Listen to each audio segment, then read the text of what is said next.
দীর্ঘ প্রায় ২০ বছর পর গাজা উপত্যকার শাসনভার ছাড়ার ঘোষণা দিয়েছে ফিলিস্তিনের স্বাধীনতাকামী গোষ্ঠী হামাস। তারা জানিয়েছে গাজার প্রশাসনিক কমিটি বিলুপ্ত করা হয়েছে যাতে একটি টেকনোক্র্যাট বা জাতীয় বেসামরিক কমিটি দায়িত্ব নিতে পারে। ফরাসি বার্তা সংস্থা এএফপি জানায় ২০০৭ সালে ফাতার কাছ থেকে গাজার নিয়ন্ত্রণ নেওয়ার পর থেকেই হামাস এই অঞ্চল শাসন করে আসছিল। তবে সাম্প্রতিক যুদ্ধ ও যুদ্ধবিরতির পর থেকেই তারা প্রশাসনিক দায়িত্ব থেকে সরে দাঁড়ানোর ইঙ্গিত দিয়ে আসছিল।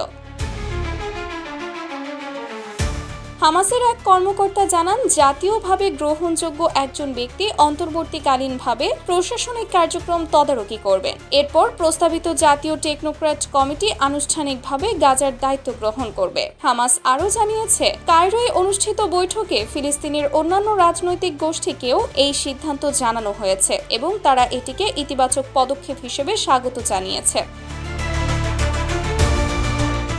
তবে বিশ্লেষকদের মতে প্রশাসনিক ক্ষমতা ছাড়লেও হামাসের নিরস্ত্রীকরণ এবং গাজার ভবিষ্যৎ নিরাপত্তা কাঠামো নিয়ে এখনও বড় ধরনের অনিশ্চয়তা রয়ে গেছে। তাই এই সিদ্ধান্ত গাজার রাজনীতিতে গুরুত্বপূর্ণ মোড় হলেও সংকট পুরোপুরি শেষ হয়নি। Sumaiya Snigdha, news desk, daily our Bangladesh.